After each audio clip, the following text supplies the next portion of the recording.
Have you ever heard the rumor that the original Coca-Cola actually contained cocaine?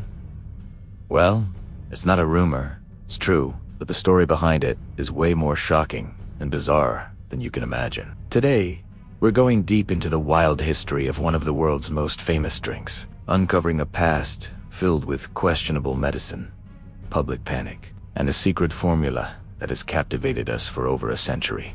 So grab a Coke, sit back, and get ready to have your mind blown.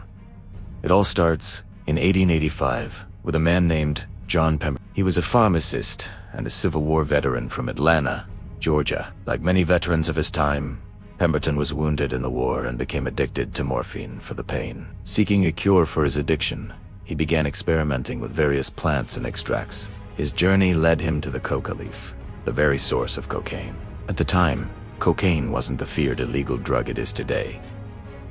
In fact, it was hailed as a miracle substance. Prominent figures, including Sigmund Freud, praised cocaine for its supposed ability to cure depression, anxiety, and even addiction. It was seen as a wonder drug, a safe and effective stimulant. You could find it in everything from throat lozenges to tonics and wines. So, when Pemberton created his new beverage, Pemberton's French wine coca, it was a hit. It was a mix of coca leaf extract, cola nuts for caffeine, and wine. He marketed it as a nerve tonic, a cure for headaches, exhaustion, and a whole range of ailments. It was the perfect pick-me-up for the fast-paced, modern world. But just as his business was taking off, disaster struck. In 1886, Atlanta enacted prohibition laws, banning the sale of alcohol.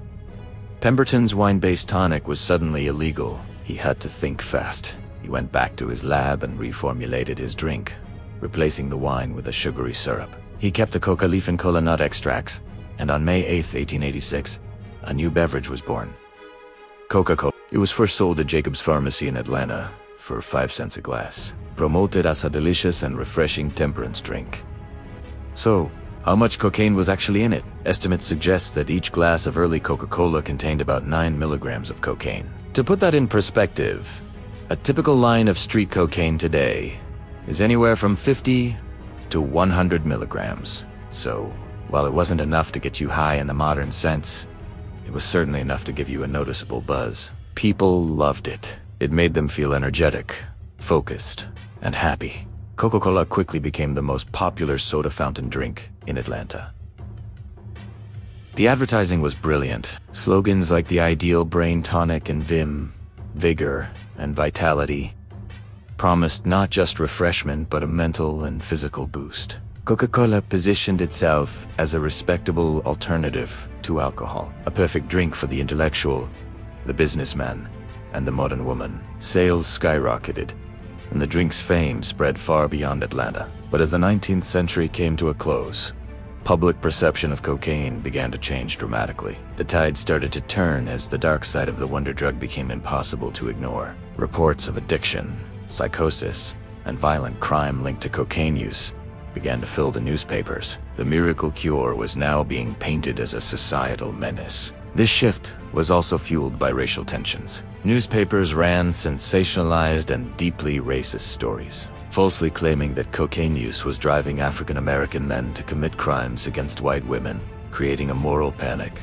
This growing fear and pressure put the Coca-Cola Company in a very difficult position. Their flagship product was named after its two most controversial ingredients, the coca leaf and the cola nut. The company's association with cocaine, once a selling point, was now a massive liability. They had to act. In 1903, under intense public pressure and the threat of new federal regulations, the company made a pivotal decision. The new head of the company, Asa Candler, who had bought the formula from Pemberton, quietly ordered the removal of cocaine from the beverage. But here's where it gets interesting. They didn't stop using the coca leaf. Instead, they partnered with a chemical company called Stepan Company, which to this day is the only company in the United States legally allowed to import coca leaves. Stepan developed a process to extract the active cocaine alkaloid from the leaves, creating what's known as a decoconized coca leaf extract. This extract still provided some of the flavor profile that customers had come to love.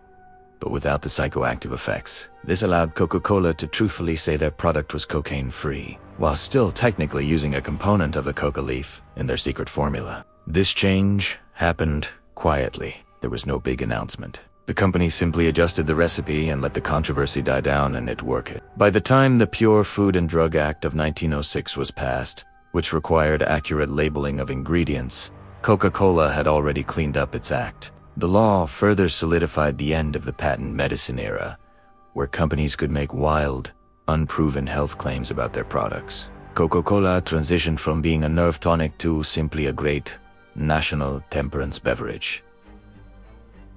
The story doesn't end there, though. For decades, the Coca-Cola company flatly denied that its product ever contained cocaine. They dismissed it as a myth, an urban legend. It wasn't until much later that historians uncovered the truth, and the company eventually had to acknowledge its past. The original formula, with its tiny dose of cocaine, was a product of its time and era when our understanding of medicine and addiction was vastly different. It reflects a fascinating and often uncomfortable chapter in our history, where miracle cures could be bought for a nickel at the local pharmacy. So, the next time you open a can of Coke, remember its incredible journey. From a pharmacist's attempt to cure his own addiction, to a cocaine-laced patent medicine, to a symbol of global capitalism, the secret ingredient that made Coca-Cola famous was not just a substance, but a story of innovation, controversy, and adaptation that is truly one for the history books. Thanks for watching.